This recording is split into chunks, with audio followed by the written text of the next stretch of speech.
Bonjour et bienvenue pour cette vidéo achat. Donc je vais vous présenter mes comics achetés. Donc là il y a toutes mes commandes du mois d'août, une partie du mois de septembre. Je suis allé chez mon libraire en milieu de semaine dernière, j'ai déjà lu des choses, je suis en train de lire d'autres choses.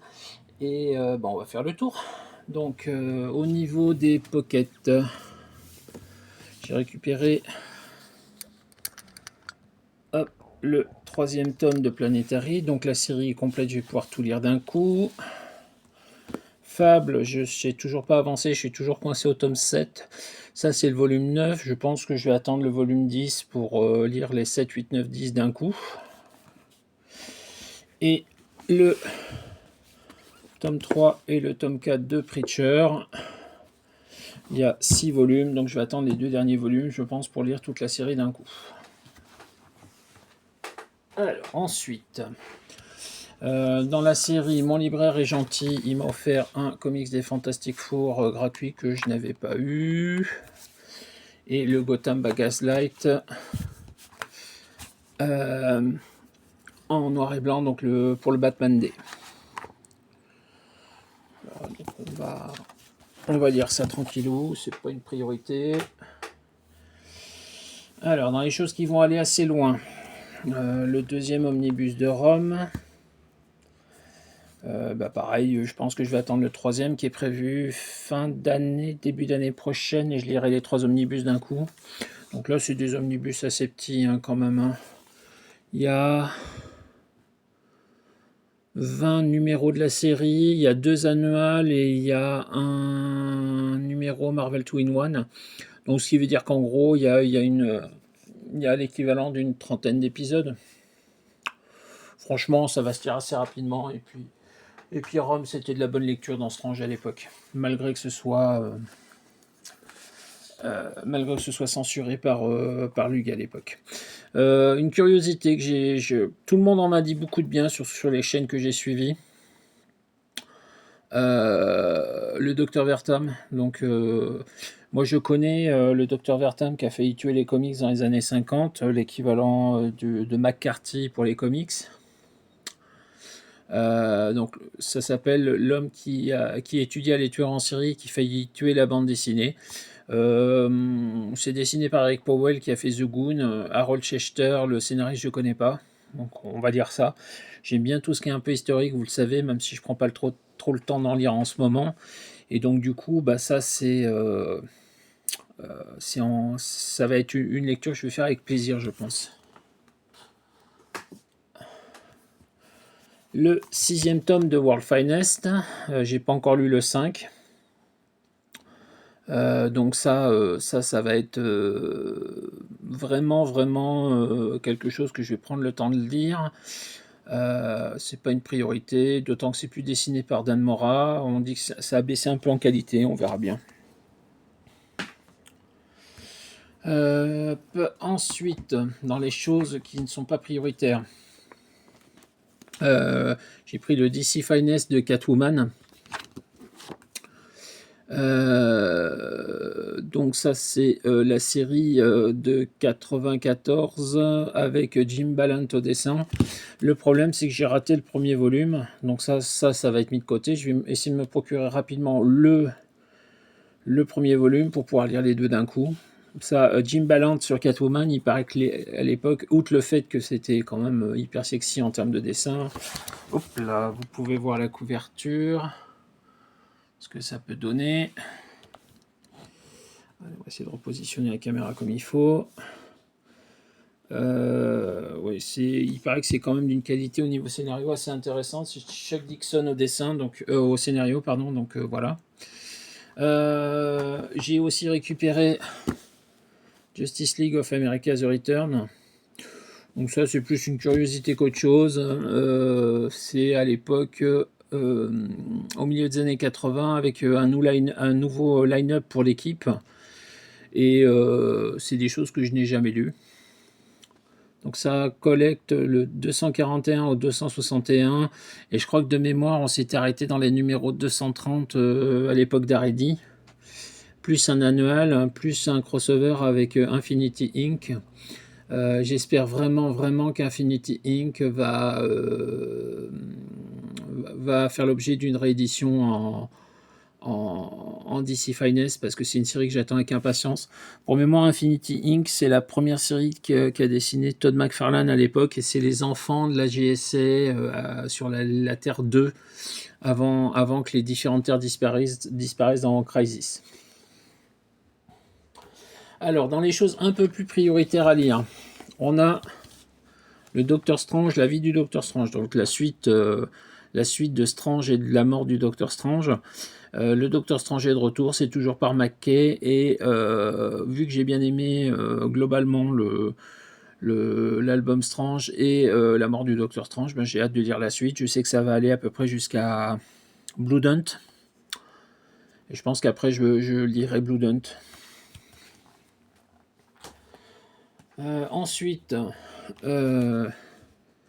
What If Galactus, donc il y a eu une série de What If cette année, si Galactus avait pris des héros différents. Bon, c'est du What If, c'est pas forcément hyper intéressant, mais bon, moi j'aime bien les What If, donc j'ai pris. Donc ici, Galactus avait transformé Hulk, Gambit, Moon Knight, Rogue et Spider-Gwen. Ma foi, ça peut être rigolo. On verra bien. Et puis si c'est pas bon, je vous le dirai, vous le savez. Alors, dans les séries, les fascicules mensuels, j'en ai 4. Alors, j'avais commandé la nouvelle série Thunderbolts. En fait, la nouvelle série Thunderbolts s'appelle les New Avengers. Donc, j'ai pris les 2 premiers puisque je les avais commandés. Je vais m'arrêter là. Je vais quand même les lire, mais je suis quand même hyper dégoûté. J'achète du Thunderbolt, j'achète pas du New Avenger. Le fait que le nom change en cours de route, ça me saoule. Voilà, ça me saoule. Donc, je les ai pris parce que je les avais commandés, mais franchement, je vais faire l'impasse pour la suite. Ça, c'est lié à l'événement One World Under Doom, Doom de 2099. C'est du Frank Thierry, c'est ça, c'est Frank Thierry qui fait le... Voilà, Frank Thierry qui fait le scénario. Je suis vraiment très intéressé par l'événement Doom One World Under Doom, et j'essaie de prendre des petits trucs à côté pour voir un peu ce que ça donne sur les impacts. Pour le moment, ce que j'en ai lu, c'est pas exceptionnel, mais c'est pas... Voilà. C'est pas non plus nul, quoi. Et puis donc le 8e numéro de Batman Long Halloween, j'attends le 9 et le 10 et je lirai la série d'un coup. Voilà, super couverture de Team Sale. Et alors les trucs les plus urgents à lire, sachant qu'il y a un truc qui est en cours de lecture et un truc qui est qui a déjà été lu. Alors la chute de Kaamelott. Ça de mémoire, je l'avais lu mais pas entièrement à l'époque. Kurt Busiek, Carlos Pacheco au dessin sur du Superman. J'aime pas le personnage, vous le savez, mais avec des auteurs comme ça, je me dis que ça peut être que bon. Et de mémoire, ce que j'avais lu à l'époque était pas mauvais du tout. Donc on va bien voir.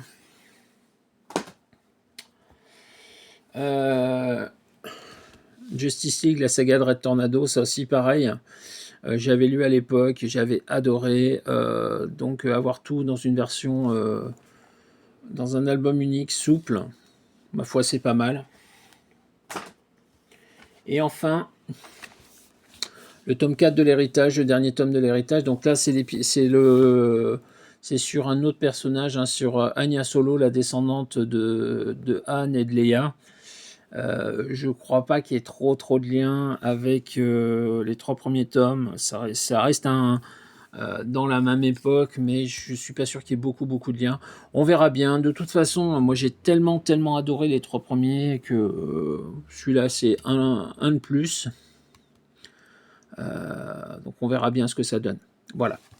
Et puis comme ça, cette collection-là sera complète et on n'en parlera plus.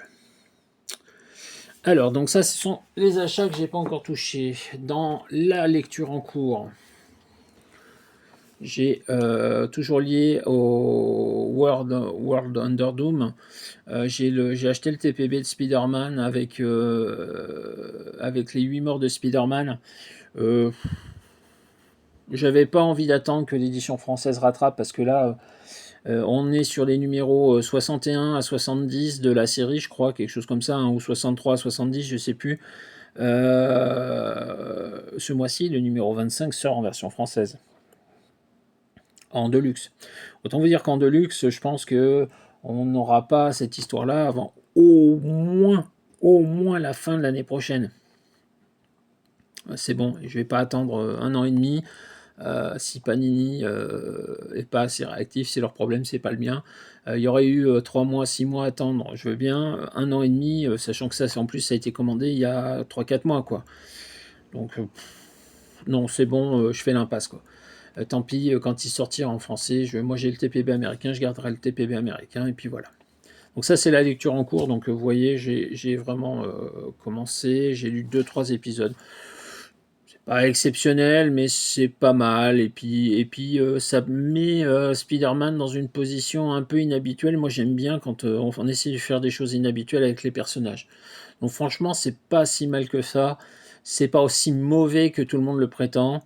Est-ce que c'est bon ou exceptionnel? Bah, je suis pas sûr, mais c'est suffisamment appréciable pour que j'ai envie de lire la suite. Voilà. Et puis donc, ce qui va faire l'objet de notre première vidéo lecture, c'est ce que j'ai acheté mais qui est déjà lu. L'intégrale Les New Warriors. Donc on va se retrouver tout de suite dans la vidéo suivante avec mon retour sur cette intégrale.